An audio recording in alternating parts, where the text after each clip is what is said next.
Are we live now? Do you say anything? I don't have anything yet. We should be live now, actually. We are live! What you don't know, 15 minutes ago, we actually started recording. We did a whole walk around the office. You missed it, and that's because we messed up. This is actually quite complicated to do, but for your viewing pleasure, we're going to do it again. Welcome to the Defiant Weekly. See, what happens normally at this sort of time on a Friday is that we are delivering two pieces of content. We're delivering the Defiant Weekly, and we're also delivering a film for Ledger. And the atmosphere around the office gets kind of giddy, feels like a happy hour. And so for this week, we decided we wanted to try and give you guys some of that. So this week, we also did a community call. This is more of us trying to reach out and kind of make what we do more accessible. So I hoped that we would have the entire team here to be able to show you. We don't. What I'm going to do now, take the camera, point it towards Mr. Alp Gazimov. Alp Gazimov, you might have recognized from last week's video on the Bored Apes. He was standing in the background, drinking beer. He is my right-hand man. He's the guy that enables us to film, shoot, deliver. He directs all the episodes for Ledger. I'm merely a puppet for him, and he loves that. If we turn the camera around, we'll also meet Mr. Gary Lucci, our man from South Africa via Italy, who is currently editing this week's episode of of Ledger, where I'm wearing a poncho and doing stuff with a gun. You know how we do. We always like to take a culturally appropriate look at things. Now, what I wanted to do, which I've already done because you missed it, was have a look at the technical stuff that we have in here. So I'm just going to race through it. Right, come in here. Meet my baby. This is an Aperture 300X. It is a color changeable, color dialable LED light, and it's beautiful. But what makes it so beautiful is this giant softbox. This is a 60-inch softbox. You stand in front of this thing, you could be the ugliest man in the world. You will look so pretty. This thing is fantastic. If you saw the beginning of the Bored Apes film, the reason it looks so good, partly Alp Gazimov, of course, but this thing is beautiful. So over here we have camera gear. We are lens obsessed. We have an anamorphic fetish. These are our anamorphic lenses. We don't shoot on them enough. We're going to try and do more. I think one of the main things about what we do here is that we're trying to put production value into things. Oh yes, over here. Lots of people have been asking us about these. This is an infinite object. It is a looping piece of art that sits in a plastic frame, but it's a beautiful thing. We've put them in lots of different videos. This one, shout out to the artist Roger Kilimanjaro. You can buy these from Infinite Objects. I just absolutely love this thing. It's a kind of constantly looping, recycling, gold lollipop melting, and it's just beautiful. We also have this one, which is also delicious, just blodges smushing against each other. I absolutely love these things. We're going to put them in the film now. Down here, recharging batteries. We have so many batteries you would not believe. Like everything we have in here is powered off a battery in some way or other. And these LED tubes, huge amounts of batteries, huge amounts of expense, just a bunch of stuff. We are camera nuts. Over here we have the green screen studio. This thing basically it's just a sheet, a bed sheet stuck to the wall. But what it allows us to do is just travel anywhere we want. And because 4K, HD, 422 technology in the cameras that we use is just so amazing, you can pull the green screen very, very easily, and I could just be anywhere I want. I could be on a boat, be on a mountain, on a rooftop. It does not matter. When you shoot in the same place the whole time, it gets very difficult to kind of come up with new, fresh ideas all the time. So if we're stuck, go to the green screen. Right here, vanity corner. This is my hairspray. I've had comments about how great my hair is.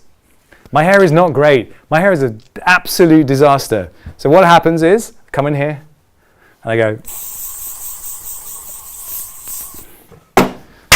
Everyone dies of toxic shock. I can't breathe for 10 minutes, but at least the hair looks pretty.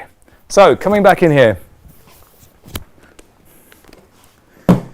We're going to show you how the magic is done, because normally what we have to do, I'm going to take this stupid hat off, there is a reason we had it. take a look at the art corner. We actually did this entire shtick already once, so it's kind of like a bit dry. Here's a beautiful piece of art. This is actually an NFT with a physical.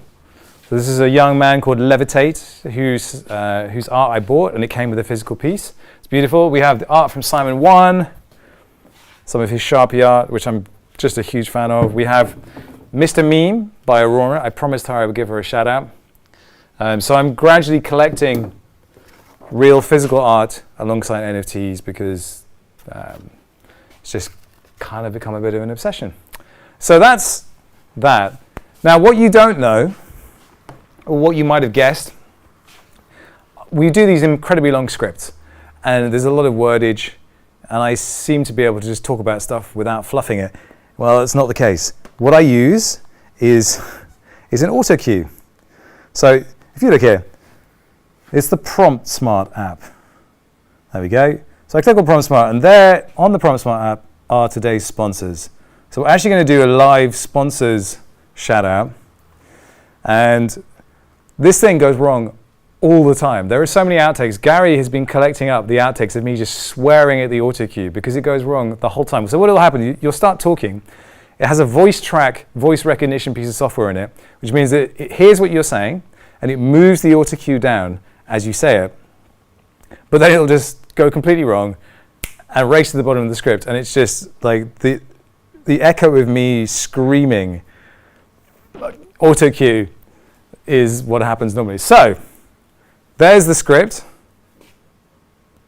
We're going to do it live and see if it works.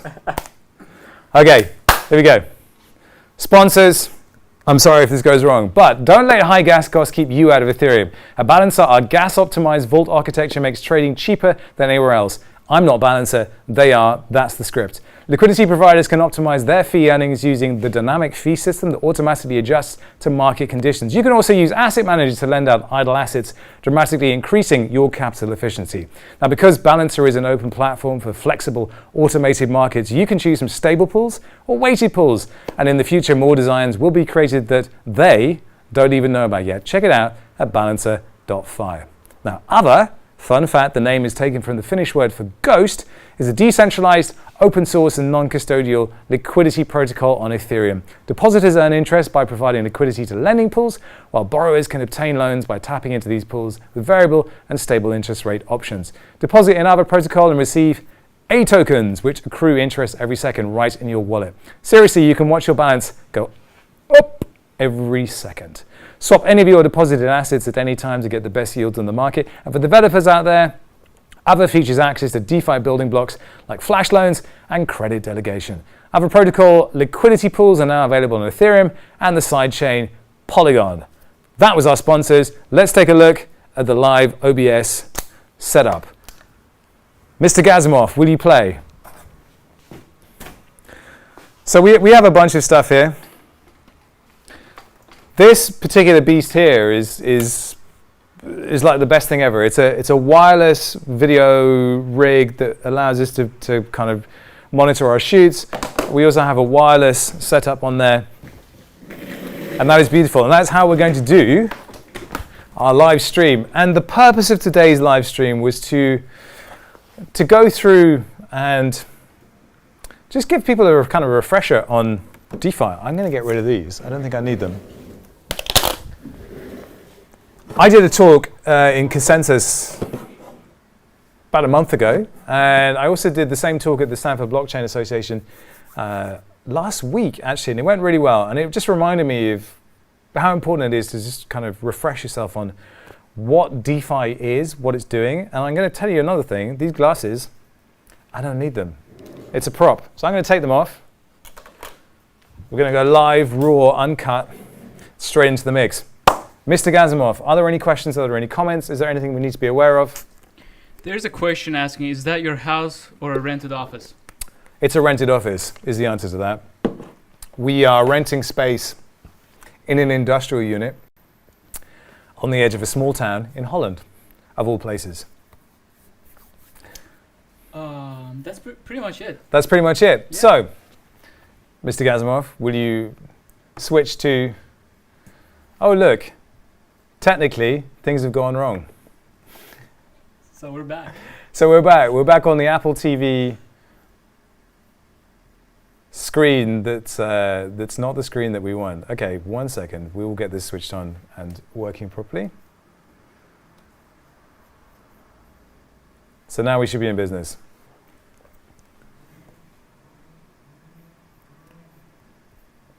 Let's present.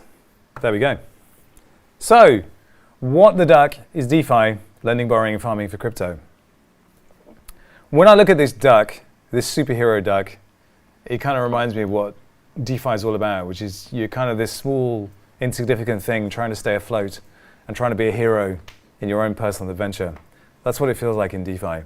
And I think what's exciting for me about DeFi is that my own personal journey into crypto was all about trying to figure out how to solve the problem of money.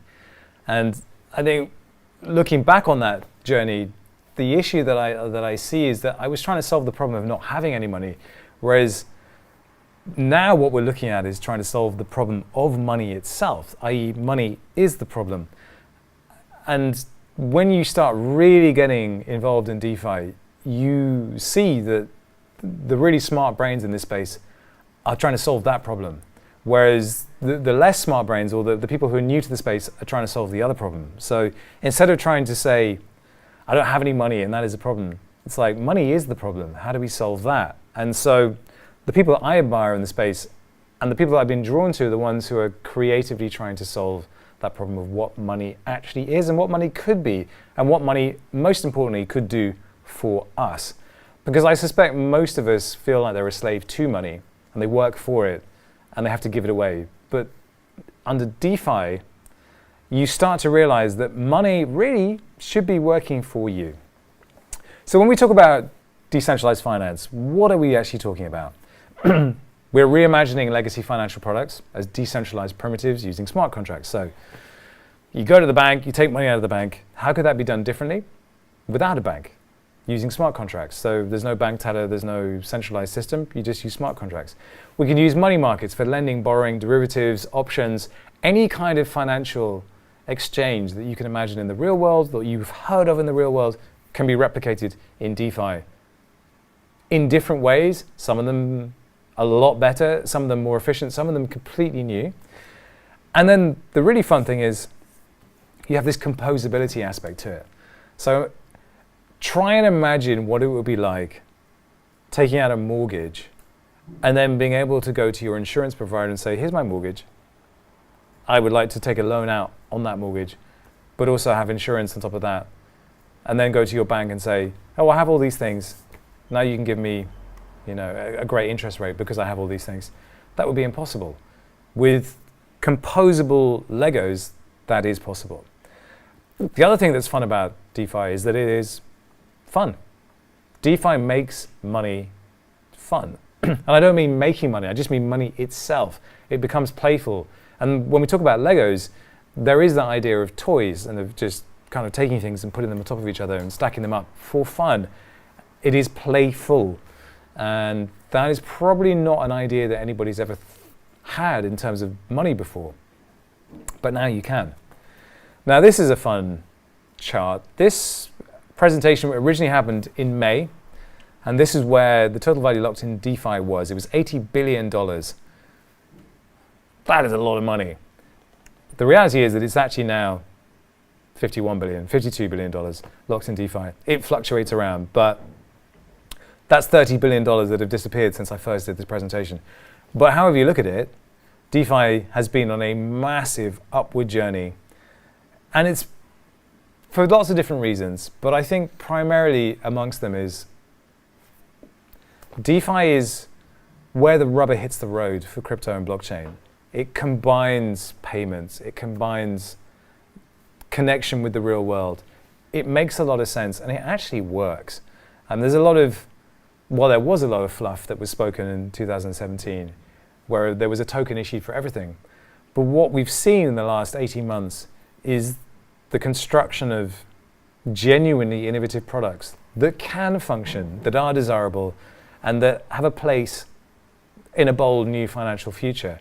And you can see it in the fact that regulators are taking a look at this and taking a look at stablecoins, and they're fearful of it, but that fear represents the idea that here is something to take notice of. And you can see that represented in the chart here. Now, of course, this reflects the macro conditions of the market, but DeFi was doing this before the macro market picked up. DeFi summer last year, remember that? So DeFi, decentralized finance, could be a difficult concept to explain to other people, but if you talk about open finance, that might be an easier way to explain it to someone who's not familiar with what we're talking about, because I think there's a lot of opaqueness around finance. When we send a transaction from a bank account to another bank account, do you really know where it's going? Not really. If I use TransferWise, they give you quite a lot of detail, and sending a transaction from the US to my European bank account happens almost instantaneously. That's delightful. But do I know what's going on? No. Do I know how they're doing it? No. With DeFi, with blockchain, you can see exactly what's going on, and you can see where there's a problem, and you can see when something's stalled. You know. Great thing about DeFi is that it's permissionless. I am currently applying for a mortgage. Every single step of this process is painful, full of friction, and difficult and stressful. DeFi doesn't care who you are, where you are, how much you earn, what color your skin is. It doesn't care about any of that stuff. It's permissionless. If you have collateral value, no matter how big, you can connect to and interact with DeFi protocols. It's trustless, which means there's nobody in the middle. There's no banks to worry about. There's nothing impeding your ability to get the job done. So you can go directly to whoever is on the other side of a transaction to interact and get what you need done. And it's decentralized, of course, which, is a sliding scale. But hopefully when this thing scales up, we achieve a situation in which there are nodes spread out all over the world. At the moment, it's not perfect distribution, of course, but it's getting there, and it will increasingly get there, so that we have nodes as far flung as Afghanistan or New Zealand or Samoa or whatever. But if you look at a map of nodes right now, tend to be clustered in China on the East Coast. They tend to be clustered in Germany, weirdly, and they tend to be clustered in the US. It's not fully decentralized, but that is a sliding scale, and it's a journey. DeFi jargon. I don't know why this screen's looking like this. There was something cool in the background, but hey, that happens. So I think one of the hardest barriers to get through with DeFi is some of the language around it feels like it gets in the way a little bit. Like, what is a stablecoin? What is wrapping? What is an AMM? So we're going to run through a few of these now and just try and demystify them a little bit. So a stablecoin, if you think about crypto, or the people who criticize crypto, one of the things they say is it's highly volatile, which is true. Altcoins hysterically can lose 98% of their value, and everyone just goes, hodl. But why should you, if there is an asset that doesn't do that? And here are stablecoins. Now, stablecoins are designed to be stable in some form or fashion. Stability is a kind of, do we think that the US dollar is stable against the pound, for instance? Do we think that the US dollar is stable against the yuan? No, not necessarily. But within the territories in which they are used, yes, they are stable. So a stablecoin attempts to do the same thing, but in a crypto context. So we have USDC, we have USDT, which are fiat-backed stablecoins, but then we also have crypto-backed stablecoins like DAI. And then we have algorithmically backed stablecoins, which are using maths and all sorts of weird and wonderful calculations to achieve stability, which are highly experimental and often fail, but are incredible experiments in game theory and in trying to create stability and value. But in DeFi, they're incredibly important because, if you want to attract a lot of money into a financial system, there needs to be some confidence in that system, and that's what stablecoins aim to provide. Some confidence that the value you have today will be the same value you have tomorrow. And altcoins are not like that. Altcoins perform like stocks on steroids. Stablecoins are much more like Forex. And we need that because we need a stable layer in which to operate, particularly with DeFi. Because if you want your mum, your nan, your cousin, people with less interest in financial markets to join in, they're going to want that. They're going to want to know that, I can buy a Mars bar today with the same money that I had yesterday. So first thing we're going to look at is Maker. MakerDAO, you might have heard of. They created DAI, which is a stablecoin backed by Ether. So you can deposit Ether as collateral, take out a loan in DAI, and you mint DAI, and you have to be over collateralized by 150%. And over collateralization just means instead of credit scores, instead of credit-based lending, we have collateralized lending. And that just takes into account the volatility of ETH. So if you're putting up ETH as collateral and taking out DAI, then you have to accept the fact that the market will not tolerate the risk involved unless you put up 150% worth of collateral. And we'll get on to the reasons why you would do that, why you would take out a loan and put yourself in debt and put yourself at risk of liquidation later on. But DAI was the first of its type and fundamentally changed the way we think about collateral lending and DeFi in particular. Next concept we'll look at is wrapping. Wrapping is just taking one thing and pretending it's another thing. And when I say pretending, it just means it can act as another thing. So best example is Bitcoin lives on the Bitcoin network. It's quite difficult for Bitcoin to do anything other than be a store of value. People have tried Lightning Network, payments, all these kind of things. Fundamentally, Bitcoin loves to be a store of value, loves to be a hedge against inflation. But the Bitcoin network it's old, it's slow, very robust, extremely robust, and very decentralized, and just won't be taken down and won't be busted by FUD. It's a beautiful thing, but it's just monolithic in a way. So if you wrap it, turn it into WBTC, it can be issued as the Ethereum ERC20 version of Bitcoin. And why would you give a shit? Because if you turn something into an ERC20 token, because of the way DeFi works, it can then start to work in DeFi conditions. It can start being used as the DeFi primitive, which means that your Bitcoin, which you're used to just going, I hodl and that's it, can start to work for you. And that's when, at the beginning, I was talking about your money working for you. That's what I'm talking about. WBTC can do stuff that regular BTC, shut it, cannot do. And that's why you would wrap it. So when we wrap assets, we're just creating examples or instances of a token on another chain that allow them to do things that they can't do on their native chain. And really, all that is just saying, I have this value, and it's here. But I want to do more with it, or I think I can do more with it. So if I move it to another chain, or represent it in another way, there's more I can do with it. And it just basically boils down to capital efficiency. Automated market makers. If I rewind 4 years, think about decentralized exchanges. 2017, they were starting to kind of pick up steam as an idea. We had Ether Delta, we had IDEX, and they sucked. They sucked so hard, but they were an important step in thinking about decentralized exchanges as a real and genuine alternative to centralized exchanges. And it's important to remember that centralized exchanges are vulnerable. And everyone talks about Mt. Gox, but we have examples from this year. 2 South African brothers ran off with a ton of money. There was Quadriga in Canada. There's basically one guy who held all the private keys, and he died. And that was it. Everyone's money gone. This is insane. You don't have to do that anymore. And for a long time, the user experience of using a decentralized exchange sucked. It was horrible. It was slow. It was, if you wanted to trade something, you just have to hope and pray that your order went through, and then maybe it did, maybe it didn't, and it sucked. That is not the case anymore.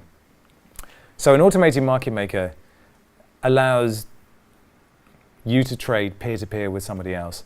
And it doesn't use a traditional order book. It uses an algorithm to price assets.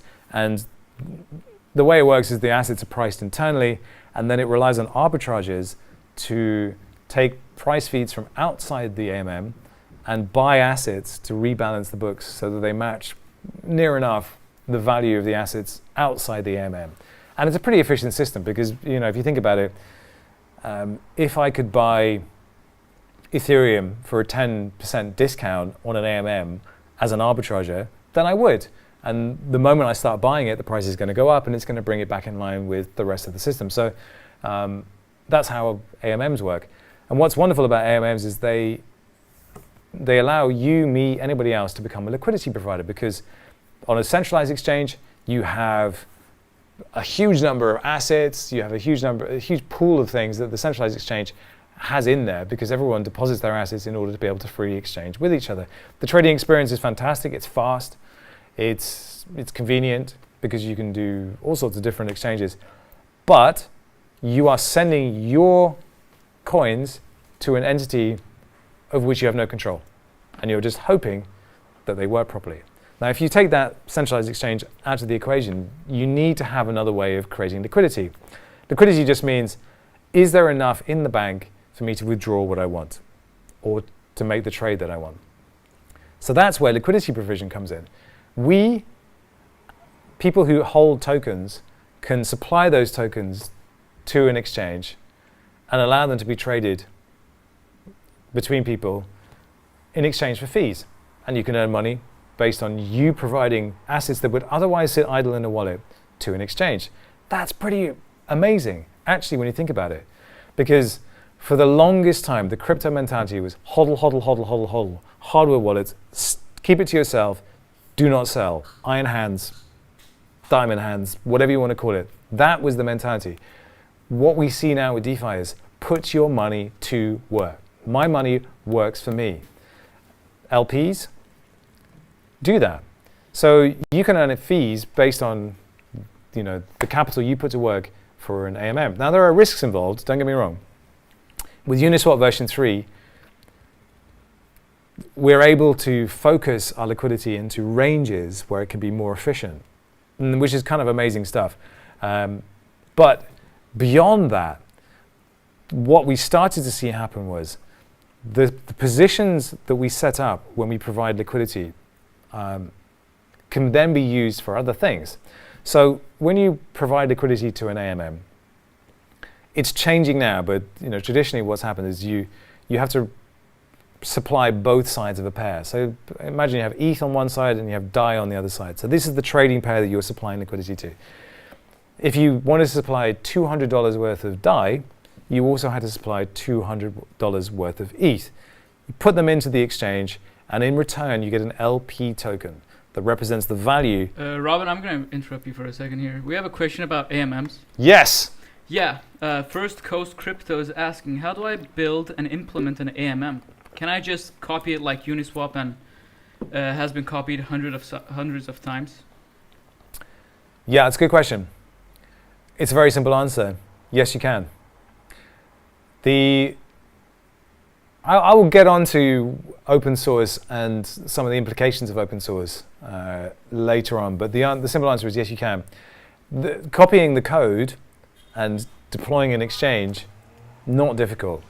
I tell you what is difficult is attracting enough liquidity to make actually trading on that exchange make any kind of sense. We're about to get onto exactly how these exchanges do that. So, as I was saying, when you take out a liquidity provider position, you get issued a token, and that represents the ratio of the assets that you have and the value of them. But what started to happen last year was that you could take these positions and then stake them for additional rewards. And one of the greatest examples here was Curve. And before that, Comp from Compound. So you could earn additional rewards in terms of these governance tokens by supplying liquidity and then staking your LP tokens. So the way this all works is protocols need capital. But they don't need investment, they need liquidity. They need what we call TVL, total value locked. So the more value that's locked up in a protocol, the more confidence it gives to the market that here is a place that I can do business. So if you have a small exchange, low volume, you're going to be reticent about transacting there because you feel like it's sketchy or it's dangerous. But if there's a huge amount of value locked up in an exchange or in an ML, you think, okay, there's a lot of people that have confidence in this. And so, all right, I feel okay about this. Now, in order to attract the liquidity, AMMs put up incentives that are, in the early stages of a protocol, extremely favorable. And you can see 4-figure percentages in terms of APY on liquidity positions. And it basically fueled what was the DeFi summer of last year. Everybody farming the latest, greatest token and just jumping from one AMM to another AMM to another AMM, chasing the early bird rewards for providing liquidity. So you have an AMM, it sets up a new pair, you provide liquidity, and then they give you another token, let's call it Peach, for instance. So you're on the Peach exchange, you provide liquidity to the ETH DAI pair on the Peach exchange, and then they give you the Peach token as a reward for doing that because you stake your LP token. And that Peach token, because it's early days and nobody really knows what it's worth, it just goes and it just goes up and up and up, and it reaches a critical mass where everyone who's been earning these Peach rewards sells them. Done, finished, good night. And that's not necessarily what we would call a rug pull, but it's just the net effect of people who are chasing these rewards cashing out. And it has a hugely detrimental effect on a lot of things. But this is crypto. This is how we do it. So Curve has a really specific liquidity mining mechanism. They have vote-locked tokens where you can lock up your Curve tokens for a specific amount of time. And it gives you rights to vote on proposals for Curve. And if you don't know what Curve is it's a beautifully engineered exchange mechanism for particularly stablecoins, and it allows you to trade stablecoins at high numbers with minimal slippage and minimal loss. And traditionally AMMs are not very good at that, so you break your order into smaller pieces. Curve was much better at dealing with, for instance, USDT or a DAI pair, something like that, stable to stable. They actually have opened up to more volatile pairs recently, but that was what Curve was always known for. And then when we talk about farming, farming is just the act of exploiting incentives, effectively. If a protocol is after your money, they will incentivize you to lock it up within their AMM or their protocol, and they will heavily incentivize you to do it. In the early days, at some point they have to grow up and they have to evolve into something else, and most of them don't. A notable example that did was SushiSwap, but they will issue these tokens and they will heavily incentivize you, and quite often the whole point of this exercise is for them to get a great exit and then pull the rug, and they will just remove all the liquidity, sell, and then run off with millions of dollars, because all of us were dumb enough to think that this game would continue and it would be wonderful. So that's where the farming meme came in. I mean, farming is not really the right word for it anyway, but you plant a seed in this LP token, you reap a crop in a native protocol token, and then you sell it, and then you go on. So this is what that looks like. So you have the Virgin trader trying to get 100x when a coin moons, swaps one asset at a time, and then you have the Chad yield farmer. Pumps the price on low liquidity dexes, swaps and borrows 13 tokens in a single transaction. I'm sorry, what? We'll get onto that in a second. And he earns governance tokens for his hard work. And this is what a farm looks like. You try showing this to someone from Wall Street and telling them that we can take this space seriously. This is what I mean, like, DeFi is fun. DeFi doesn't take itself seriously, but at the same time, there is an enormous amount of money at stake here. So when you look at PancakeSwap, for instance, and you see these farms, what it's saying is, if you have supplied, for instance, liquidity to the Cake BNB pool, You can take that LP token that represents your position there, stake it, and earn, what would be a good example here? The Mcoin UST pool is looking at 488% APR. Now, if you're thinking that that sounds like a lot of percentages, it is, but it can quickly not be that. And actually, this isn't that wild. Like when you see 1,000, 2,000% APR, or APY, sorry, that's when you need to just go, yes, I know I'm gambling, because that is what you are doing. That's what you're doing. Impermanent loss. This is a phrase you'll come across. I don't know how much longer impermanent loss is going to be a thing, but it is still a thing at the moment. So when you stake your, when you provide liquidity, your position is factored in terms of dollars, and you're issued a token that represents that position. The problem is that if, for instance, you're in our example, you know, providing liquidity on the ETH DAI pair, and ETH does what it does, which is just, you know, massively run up in value, it can cause an imbalance in the position that you're in, and it can cause the amount you've put in to be worth less than the fees that you have earned for putting it there in the first place. And so in that instance, it would have been better just to hold the tokens, because providing them as liquidity and taking the fees makes no sense. So it's if ETH comes back to the level that you put it in at, then that's fine. But what people often did was they just kept adding ETH at different levels so that they would mitigate the impermanent loss, or they would just chase the farming rewards that they were getting, which would far outweigh the impermanent loss that they were suffering. But it's a bit of a pain in the butt. Bancor has not solved this, but it mitigates this by offering what they call impermanent loss insurance.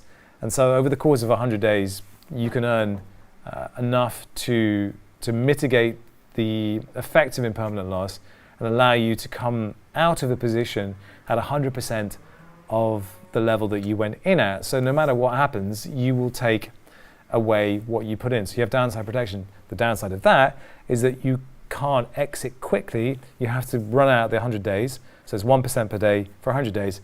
And then you will avoid impermanent loss. So it forces you to evaluate the position that you're in a little bit better. Okay, Robin, we have another question. Yes. And it goes like this. Providing one-sided liquidity, for example, on Uniswap, would you be exposed to impermanent loss?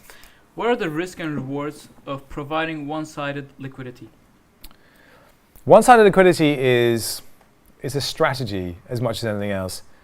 The point of one-sided liquidity is that you're setting a range in which trading is not currently happening.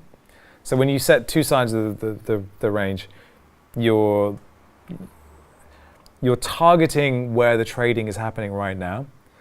And if you do one-sided liquidity on Uniswap, you're either going long or short on the market. So you're assuming that it's going to go one way or the other.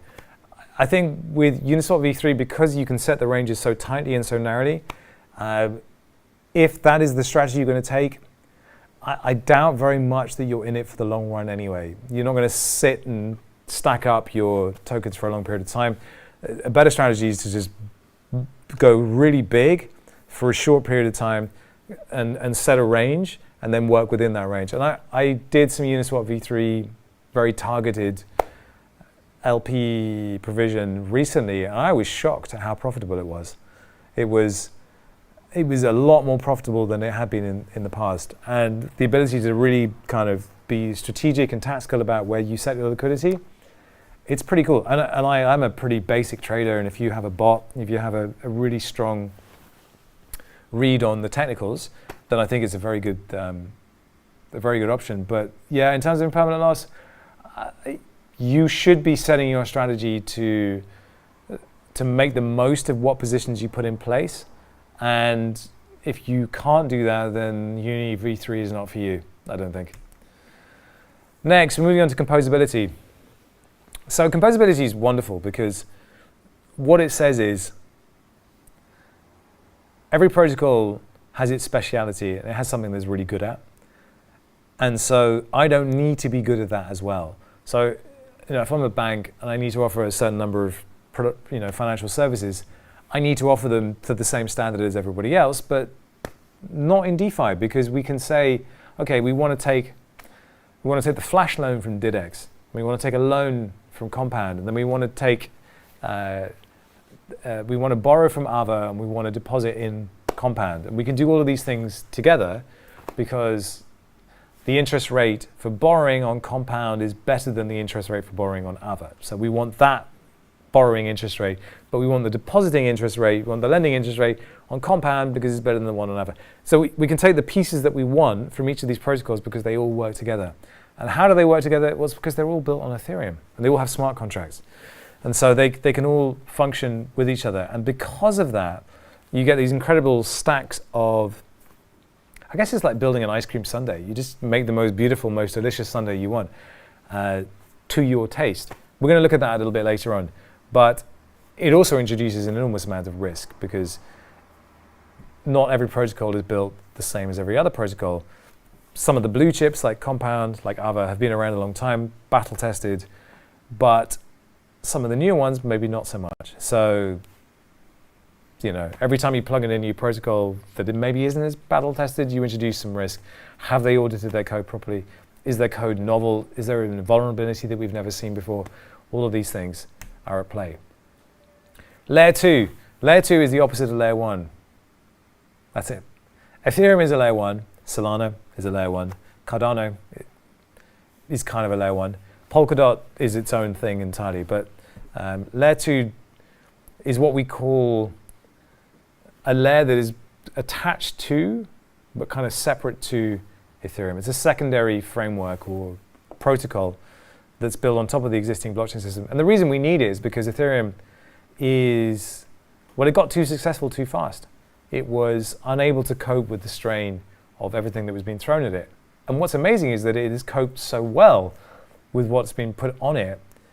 And there's kind of a certain amount of inertia when it comes to Ethereum that so many people bought into it, started building on it, that they don't want to move elsewhere.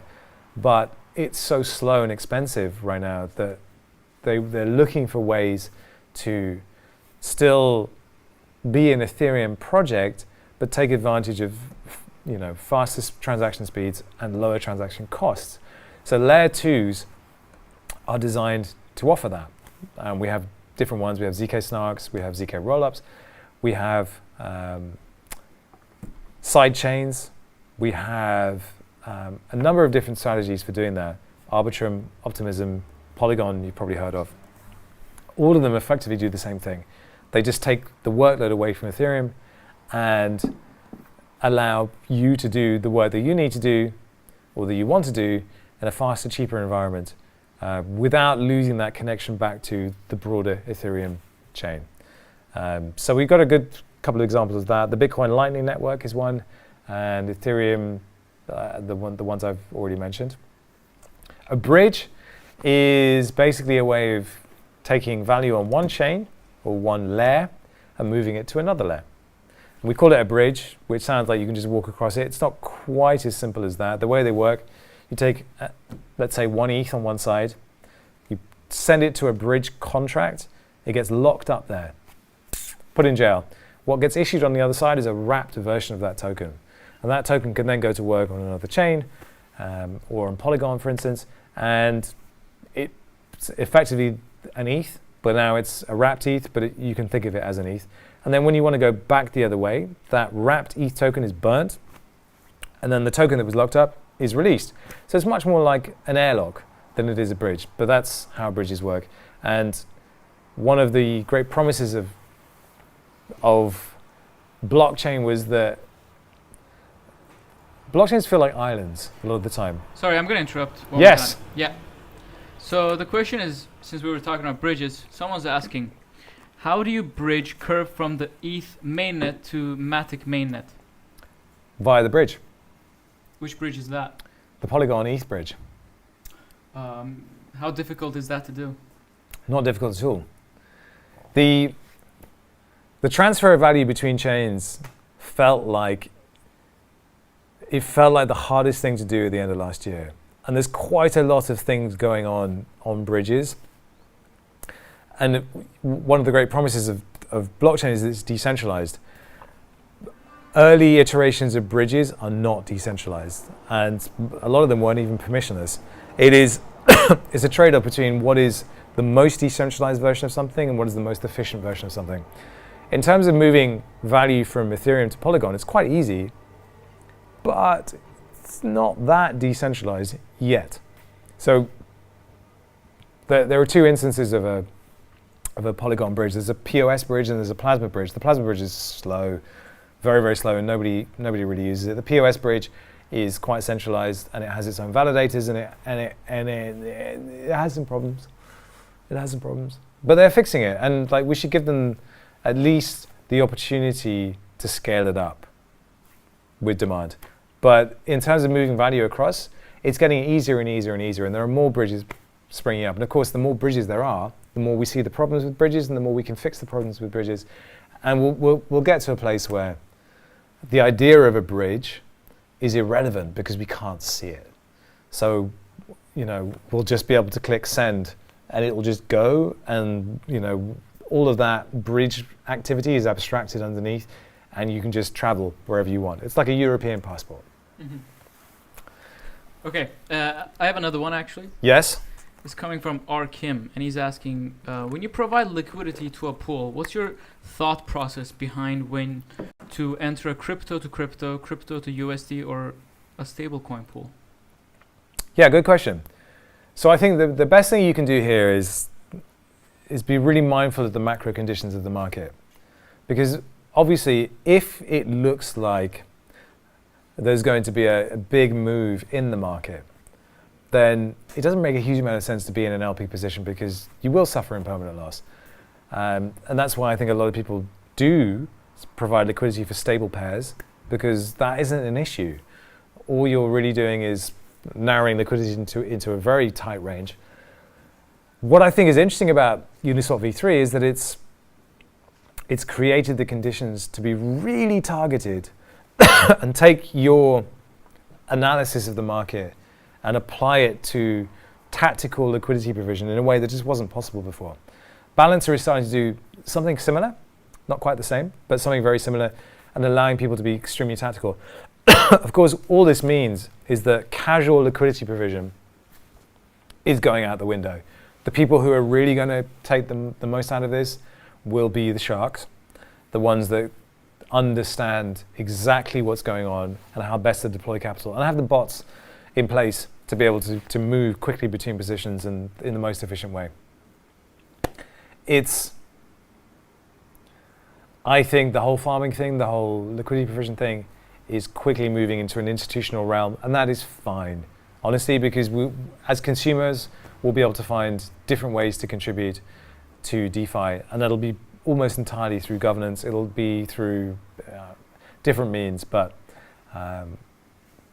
yeah, it's how good are you at reading markets? Honestly, it's that. So what can we do with DeFi? You can lend, you can borrow, decentralized exchanges, there's token governance, flash loans, composability, money Legos, and my final category, which is magic. What does that mean? So we can lend and we can borrow. Money makes the world go round, liquidity makes the world go round. Why would I want to borrow? Why would I want to lend? Well, sometimes you have an ETH, and you can see that there's an opportunity for 25% or 20% or something really juicy on DAI. And you go, oh, I want that.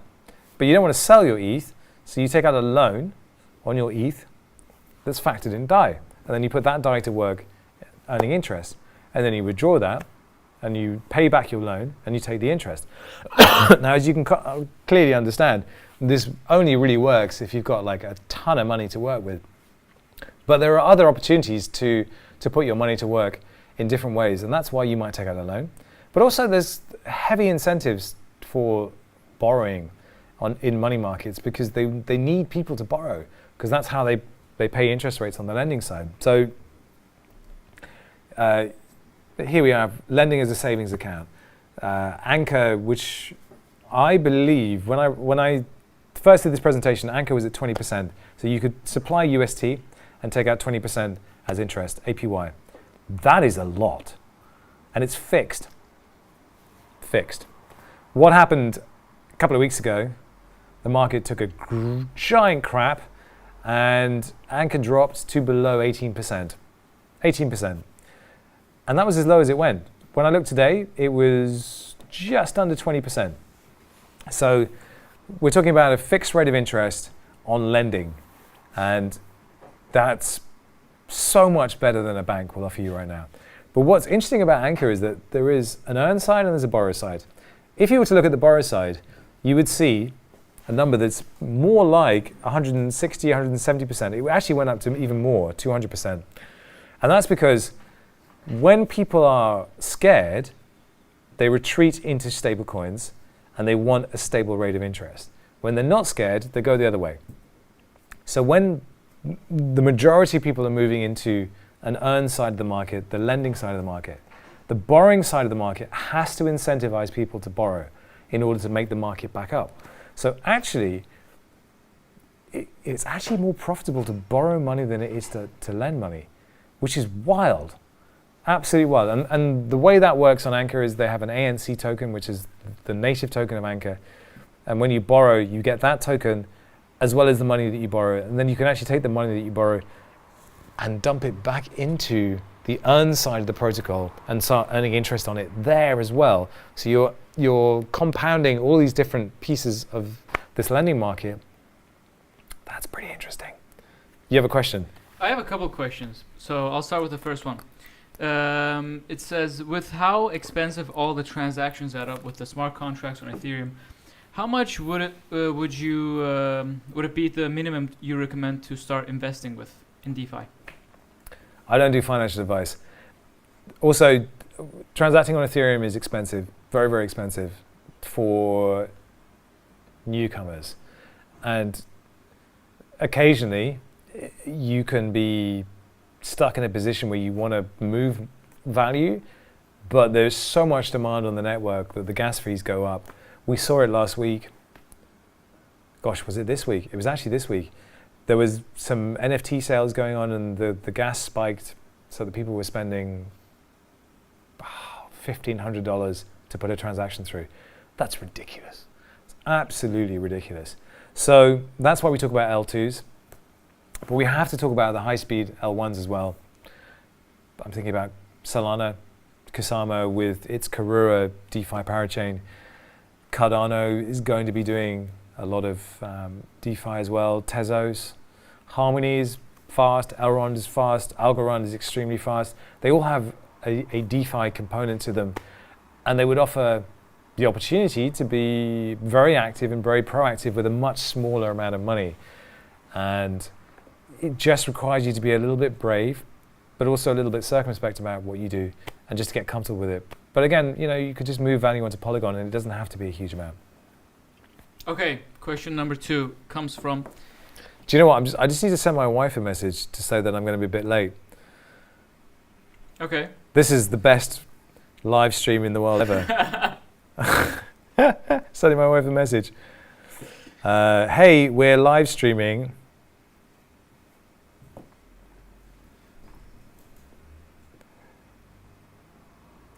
Going to be a bit late. Probably 6. That's ambitious, isn't it? It's going to be more than 6. Next question. Yeah. So, Ferret asks, hey Robin, what are your thoughts on the current NFT hype? Is it just a fad or do you think there's a long-term potential? No comment. Next. So, honestly, I can't talk about that now because I will talk for the next hour. Give a little 2 minutes or something. A little 2 minutes. You have to separate NFTs into different categories. There are collectibles, there's digital art, there are NFTs that represent something that you personally as a human being just like. That piece right there, that was an NFT, it's also physical. I love it, I bought it, I don't care if I sell it. It's not the point. The hype around them at the moment is, it varies, it goes up and down. What I'm excited about is the opportunity for NFTs to evolve into something that is a genuine and interesting alternative to traditional tokens in terms of just creating value in ways that can't just be easily traded and dumped. But beyond that, I can't really talk about it because it's not really where we're at on this at the moment. But thank you for the question, because as Alp knows, I love my NFTs. So lending as a savings account, I was looking at Barnbridge today. They have 2 tranches of savings or lending options available. They have a junior and a senior tranche. And the senior tranche can earn a fixed rate of interest. The junior tranche is a variable rate of interest. And if the market's going well, the junior rate can earn a much more. But if the market's not going well, the junior rate can be compromised or slashed accordingly. But the senior rate always remains the same. So the junior rate's paying the senior rate. But if the junior rate's outperforming the senior rate still gets the same rate, but the junior rate makes more money. Fascinating stuff. Decentralized exchanges we've already covered. This was back in May, $60 billion in monthly DEX volume. That's a lot. That's a lot. And DEXs are set to increase immensely because I think they're just better to work with, frankly. We talked about token governance. When you stake LP positions, you get governance tokens. And with the comp token in particular, that was the first one that really did this. It just soared in value. I don't think people ever thought they would soar in value, but once they started being able to list them on the market and you have an ERC20 token, you can trade it. People wanted them. They had value. So these tokens had speculative value beyond their functional utility value, and it should allow you to have a say in the future and in the development of a protocol. And they do, but that's not really what people use them for. But that is what you can use them for. And it's starting to become more profound as these things mature in terms of really changing the most important parts of these protocols. Those governance tokens are going to be worth a lot. Flash loans. I'm not going to go into flash loans right now because too complicated, but I will say this. A flash loan is wild because it allows you to borrow money you don't have. We've lost it. Let's get that back. Hello, everyone. Yeah, our first live stream, there was always going to be some teething problems, but we had to do some really wild stuff to get the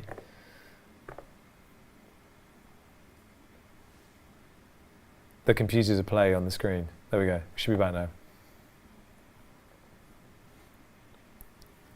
So flash loans, what you're doing is you're borrowing money that you then pay back in the same transaction. And that allows you to do all sorts of different things. If you're a hacker, it allows you to steal money, basically.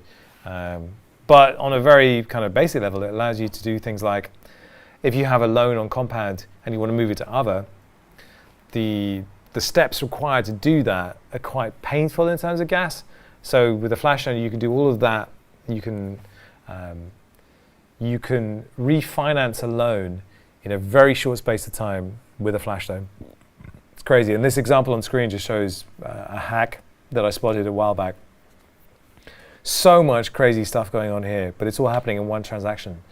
And that is the power of flash loans. Also use them for arbitrage. And then composability with DeFi. We're going to look at DeFi Saver in a bit. But this is, if you look at the GIF, it's showing you how you can just combine different pieces of different protocols to do the thing that you want and move them around. It's kind of like building a WordPress site. We'll get into a bit of that. Composability enables sophisticated hacks. If you haven't seen our episode on the Cream and Alpha Finance hack, you've missed out. Because I basically sing the entire hack as a slow jam. Wonderful stuff. We talked about this one already, using flash loans to refinance a loan. And then the magic section. So I did a first look or a tutorial on Pendle on Tuesday. And what Pendle allows you to do is say, I'm going to deposit all my money into Other. All of it, yes. And in 2 years' time, that will have earned this much interest. But what Pendle says is, yeah, we know. So have it now. Have that 2-year interest right now. What? What? Are you kidding me? So this is something that's really only possible in DeFi.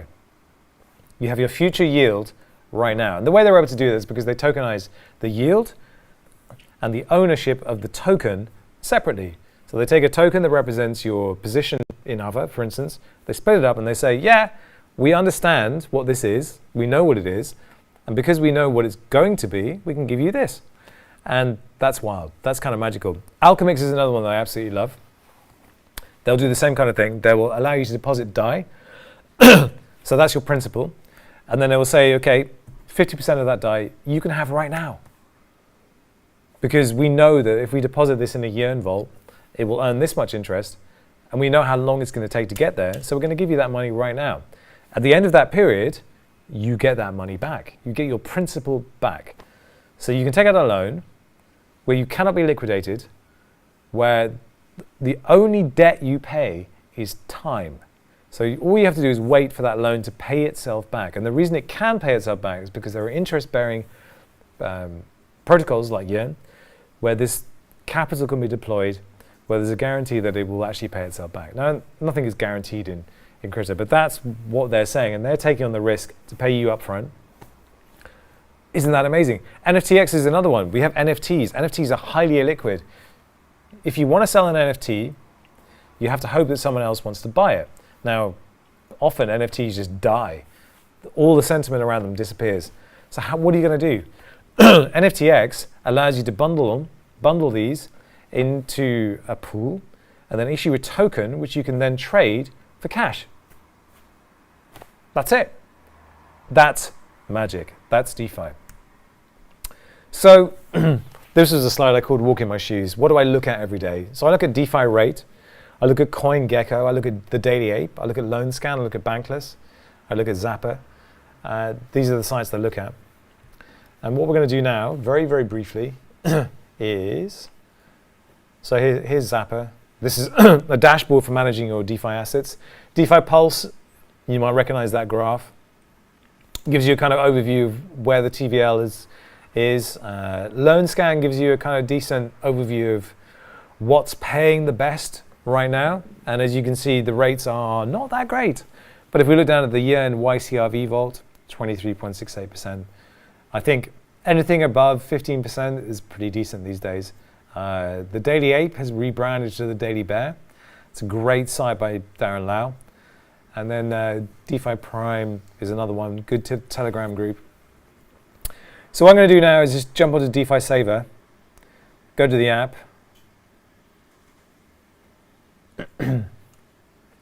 What I love about DeFi Saver is down here, you have this simulation button. So what I'm going to do is end the simulation I was in and then start a new simulation and create a new simulation account. Because what this does is it gives you 100 ETH. When have you ever had 100 ETH? Never. What we're doing now is we're existing on a kind of parallel universe of Ethereum to just play around. And the reason I like DeFi Saver so much is that it's one unified interface. It doesn't try and tell me, it doesn't try and give me any branding around MakerDAO or Compound or anything else. It's just giving me a kind of unified visual experience, user experience of moving value from one place to another. So let's dig in and see what we can do here. So we have 100 ETH in our wallet. It's not real ETH, but it's worth $211,000, which is a big chunk of money, but it's also, on Ethereum, it's kind of what the big dogs play with, kind of minimal. So for instance, we can go into MakerDAO and we can create a CDP, which is a collateralized debt position. So what we're going to do here is deposit ETH and take out DAI. And so we can create a CDP. So there's two versions of this. Is ETH A and ETH B and ETH C. But for this purpose, we're just going to do ETH A, 10 ETH. So The collateralization ratio is 250%. So we're in very good shape. The minimum accepted ratio is 150%. So we always have to be 2x in terms of ETH, the amount that we can borrow. So if we have 10 ETH in there, we can take out 8,238 DAI. And you can think of DAI as dollars. So we can create that position. What it will say here is we have to create a DS proxy. A DS proxy is basically a smart wallet that allows you to interact with MakerDAO. Other protocols use it as well. But it's just, if you think about the ETH token itself, it's not actually an ERC20 token. To do things like bidding for an NFT on OpenSea, you have to wrap ETH. This is doing a similar kind of thing. It's just opening up more functionality for your money. So we're going to accept that. Usually works pretty fast. And now we can create the CDP. So because we're in a simulation, everything's very fast. So what we've now done is we've created a debt position, which has allowed us to put, there we go, that's fine. So now we have a debt position of 10 ETH and of collateral, and we have 8,238 DAI. So what we might want to do now is go to the Smart Savings tab. And what we might be thinking about is how could we take advantage of this 2.15% APY on Compound? Gosh, everything has been, those interest rates have come down. So if we click down here on the Compound and we take the DAI that we just borrowed and we want to supply it to Compound, we can do that. And we can now supply that, accept the transaction, and we have now supplied DAI to Compound. There we go. So now if we look, I'm just going to clear these. So just casually moving money around between protocols just for fun. So I borrowed money from MakerDAO by supplying ETH as collateral. So I supplied 10 ETH. I got 8,000, or just a little bit above 8,000 DAI. But those 8,000 DAI were going to be doing nothing unless I deposited them somewhere else. So I've now deposited them in Compound. And it's not the best interest rate in the world, but it is an interest rate. And as you can see here, this thing is just ticking, ticking, ticking upwards. So it's now earning interest, and it's earning interest every second, which is pretty cool. Now, if we go down to this bottom here, we can see the recipe creator. The recipe creator is a way of building money Legos, so stacking money Legos on top of each other. So taking one piece of each of these protocols and creating the Lego that you want. So if we look here, we have this supply DAI from Maker to Compound. Everything that we just did is in this recipe. So we created a new vault. We wrapped ETH. We didn't even know we were wrapping ETH when we did this, but that's what we were doing. We're then supplying collateral to the vault. We're generating DAI from the vault, and we're supplying the collateral to Compound. Now, if we look at editing in the creator, you can see the Legos actually on screen in a simple user interface. So these are exactly the steps that we took. We can go in here and we can change this to 10 ETH, which is what we did. Equally, we can move these Legos around very, very easily. It wouldn't make any sense if we did, but you can. And there you go. But we could also add new Legos. So we could supply 5,000 DAI to Compound, and then we could add some more Legos in there. Actually, there isn't any more that we could do. But when you saw from that previous example of the flash loans, where you can see there was all these different steps, you could build all of that in here. One of the interesting things is down here, we can create a flash loan from DidX. We can add that as a Lego here. Oh, hello. So we have to put that to the top. Just move it up, move it up, move it up. So instead of creating, generating DAI from the vault, we could just flash loan. We could borrow a flash loan and do that instead. So that Lego makes no sense at all. So we're just going to get rid of that. One of the other interesting things about DeFi Saver is that we can actually do it using natural language. So we can say, create new ETH a vault, and then wrap 10 ETH. So prepare a recipe. So it didn't understand the second bit, but you can see that it just understood the first bit. And it takes a bit of time to understand the natural language, but you can just type in what you want it to do. I've never seen that before. It's kind of wild. But that's DeFi Saver. So hopefully that gives you a little understanding of what's possible with money Legos. It really is, it's just kind of modular and taking the bits and pieces that you want. And the more you understand how this works, the more you understand, I want to get from here to here to here to here to here, the more you understand that you don't need to be on the protocol's website to do it. You just need to have a good interface and the right idea about what you want to do in your head, and then it's game on. So I'm going to open up the floor to questions now. Mr. Alp. Yeah, the first question is about DAI, actually. They're asking, do you think DAI is decentralized, given that it's 50% backed by USDC right now? That's a philosophical question. It's well, like I said, decentralization is a sliding scale, and it's a trade-off between what you think is your tolerance for decentralization. I know from having worked at a layer one myself that getting enough validators to support your protocol is tough. It's tough, and it you know, you hope as this space scales up and the more people come, that it'll be possible to really achieve that goal of, you know, the heavy, you know, majority decentralization. But I guess we have to look at what we need and what is the most convenient. Like, a lot of people flock to be at Binance Smart Chain because it was just a better user experience, not that centralized, not that decentralized. So yeah, teething problems for it, yeah, for sure. It's not a question that's easy to answer, unfortunately.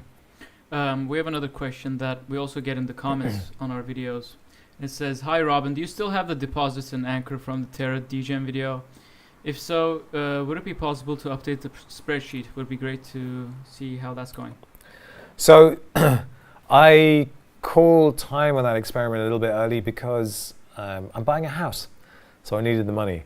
So I had to shut that one down. It was a shame because it was a really interesting time to be looking at Terra because the markets were the lending market was out of whack with the borrowing market. So I thought there was a really interesting opportunity there. What was happening was I was having to manage it quite heavily every day, and I wasn't able to do that. And then I ended up kind of in a position where I needed the money to buy a house. So we will revisit that one before too long. Okay. Where do you see DeFi going in the next 3 years? So everything in crypto is going to inevitably find itself under pressure because bull markets don't last forever and bear markets are part of the cycle. You can't avoid it. You can't just say that's not going to happen. There is, I talk about this with Camilla, there is a feeling that we have that there will be a flight to stable coins. I mean, a lot of money will just flee the space altogether. That's normal, but you can see there's an appetite for people to interact, to work in this space, to be active, to play the games. And I think that DeFi, because it has such a strong stablecoin component to it, has a great opportunity to keep the game alive in ways that we didn't see in the previous bear. Because, I mean, let's not forget, like, DeFi as a concept is new, really, really, really, really new. And it hasn't really seen like an up to a down the way it's going to. So I think we'll see some things that we've never seen before pop up, and some more kind of creative ideas. But I think mainly what we'll see is the proliferation of DeFi onto other chains as the incentives on the blue chips like Ava and Compound kind of reduce, other chains will see that as an opportunity to up their incentives and attract liquidity to go and play on them. So I think that's what's going to happen. What important truth about DeFi do very few people agree with you on? That's an interesting question. It's not going to change the world. I don't see decentralized finance as a thing that's going to change the world or change our lives, because that's giving it too much. It's giving it too much credibility or importance, because ultimately, decentralized finance for me is what finance should be.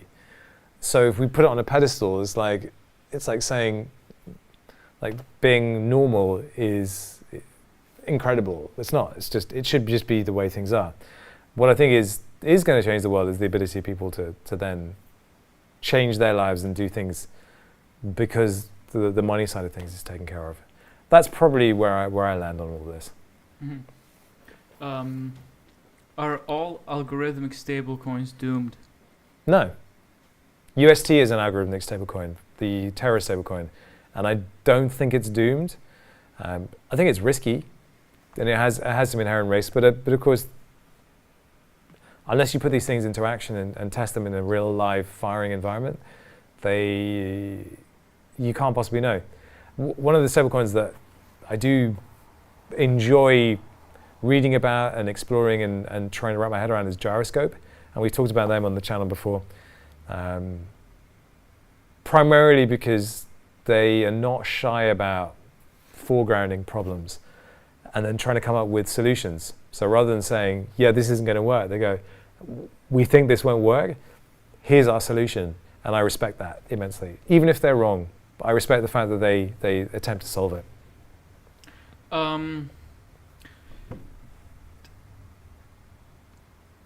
Wait, are you 62 years old, or is the internet lying? Yeah, well, I'm alternatively a policewoman from Pensacola. I'm also a saxophonist from New York, and I believe that there's a nuclear physicist somewhere in Bern in Switzerland that also bears my name. None of them are me, and I'm not 62 years old. Also, Ferret is coming back to that NFT question. He's basically asking you if you can expand on that NFT hype and what's going on with the current NFT sphere at the moment. Well, my read of the market is this: collectibles have peaked. We've seen peak collectibles for the moment. I think the collectible concept has legs, genuinely. What I'm also seeing is a return to fine art. So art blocks projects are trending up, and I think we'll see another cycle of interest in singular artists, one-of-ones, as the mania around collectibles dies out, just because no one knows how to value them and no one knows what they have. But at the same time, I do see a lot of value. I mean, I made a whole film about Bored Apes because it was showing me a path to something that I thought was really interesting, and I'm still exploring that. We're also trying to figure out what a collectible looks like in 2023. What does it feel like to own one of these things when the hype has died down? What does the community look like? And I would love to speak to the founders of these collectibles to ask them that question. And if they can give me a great answer, then I'd be all in. Because I think in terms of the way they can build a community and the way they can build out from IP to real world assets, enabling people to be entrepreneurs based on a piece of IP that they've just bought with the NFT, I think that's great. I don't know where it goes, but I think we're expanding beyond this idea of just the JPEG as a thing that you own just because it's scarce, maybe. I don't know. I think there's still a lot of work to be done, but I'm net bullish on NFTs. Do you think there will be a new type of crypto within the next 10 years that will make earlier technologies like Ethereum or Bitcoin obsolete? No. The thing is, if that was going to be the case, it would have been the case already, because Bitcoin would have been made obsolete. What has clearly been proven is that Bitcoin is not obsolete. It has its place. And all of these technologies have their place. To decide that there is a winner like Betamax versus VHS is to deny permissionlessness, is to deny open source a place in the world. And that's not what we are. So there's a place for everything. And what will decide the flow of value from one place to another is simply, I hate to say it, it's simply who tells the best story. Where is the most seductive environment for people to be?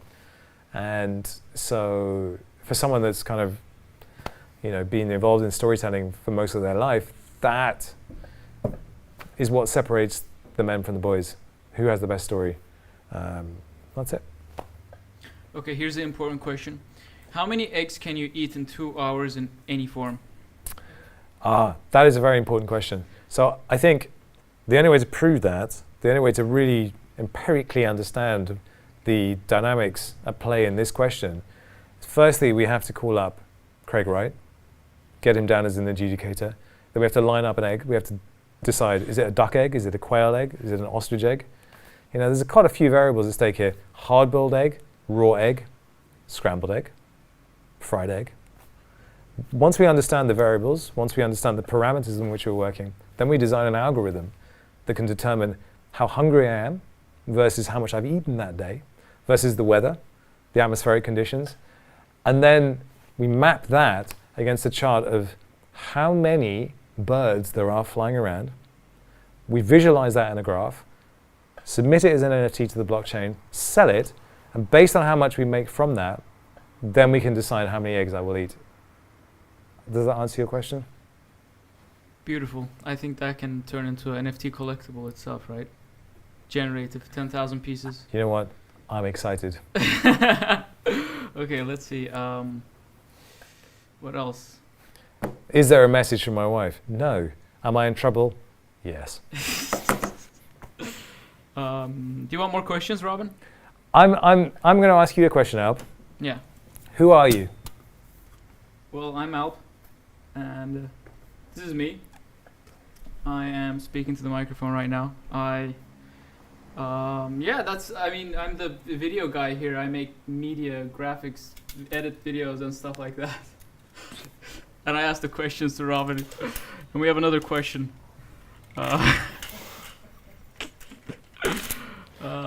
Someone noticed that we have a bong in the background. Do we have bong in the background, Robin? No. Where's the bong? I don't know. Well, we're in Holland, but we don't smoke in here. We do not smoke in here. There's definitely not a bong. I just stole his sunglasses with this. It's happy hour, everyone. Happy DeFi day. Please do let us know whether you enjoyed this, whether you want to see more of these kind of things, because we love doing it. We had such a hard time putting this whole studio setup together. Like normally we were so dialed in technically, like it just kicked our asses, just getting the audio together.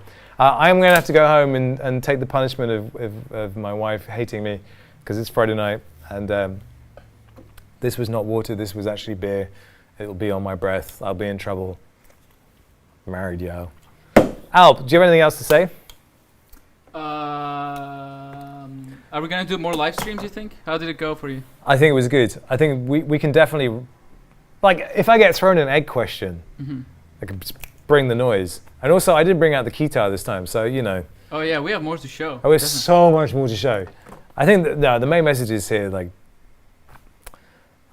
I don't think I've ever had as much fun creatively as I'm having right now. And it's to do with so many things. It's the collision of VR, it's the collision of being able to actually talk to people and say, I have an idea, and they go, yeah, let's do it.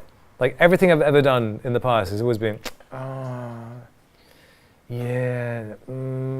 like in this space, have the idea, share the idea, don't keep it to yourself. And it's amazing what can happen. So I'm like, yeah, I think we should definitely do more live streams. I think we should definitely allow people to kind of see us for what we are, which is just idiots talking about money, about value.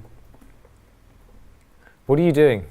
Someone's asking if we can make a DeFi 101 series, and I'm saying that we already did that. We already did that. We already did that. Like, scroll down, blood. Yeah. Scroll down. Scroll down to the playlist. It's called DeFi 101. Yeah, Andre. You get me? DeFi Dad, big shout out to you, because DeFi Dad wrote those episodes and then we made them into video things that you can watch with your eyeballs.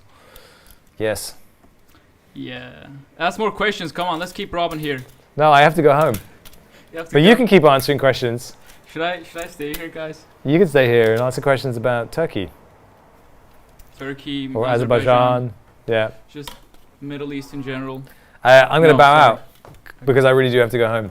Okay. Thank you everyone for joining the live stream. If you have any comments for us, well, you probably already commented, but the main thing is stay safe out there, enjoy the hot weather, enjoy the market for what it is, and stay tuned for more of this coming from us.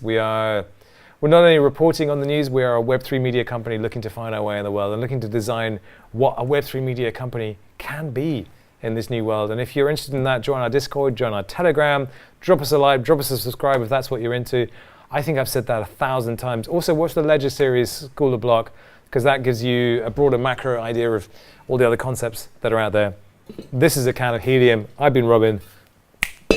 See you on the next one. Peace! If I had a mic, I would drop it on your head.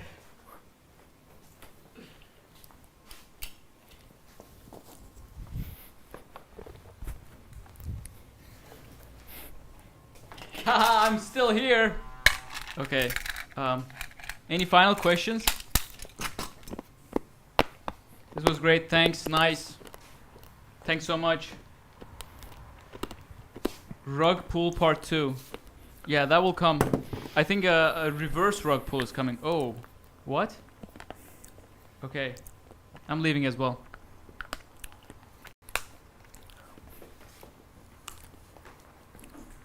Stream ended. I'll be troll.